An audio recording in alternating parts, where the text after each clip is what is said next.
नमस्कार, मी ॲडव्होकेट मुक्ताई पवार आणि आजच्या या महत्त्वपूर्ण व्हिडिओमध्ये तुम्हा सर्वांचं मनपूर्वक स्वागत करते. आज आपण बेलचा तिसरा प्रकार म्हणजे जामिनाचा तिसरा प्रकार समजून घेणार आहोत आणि तो म्हणजे इंटेरियम बेल म्हणजेच तात्पुरता जामीन किंवा अंतरिम जामीन.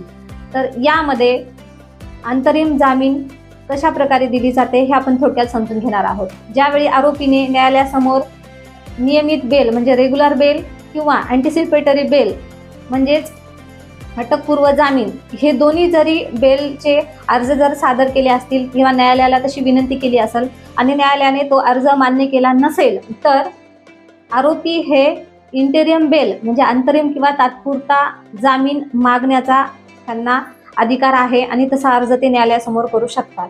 मग हे इंटेरियम बेल हे वरील संबंधित दोन जामीन अर्ज ज्यावेळी फेटाळले जातात त्यावेळी इंटेरियम बेलचा अर्ज त्या ठिकाणी आरोपी करू शकतात. तर हा इंटेरियम बेलचा कालावधी खूप कमी वेळाचा आणि तात्पुरता असतो. याच्यामध्ये खूप कमी कालावधीसाठी आरोपीला बेल दिली जाते आणि संबंधित न्यायालयाला या बेलच्या नियमामध्ये वेळोवेळी बदल करण्याचा अधिकार न्यायाधीशांना असतो.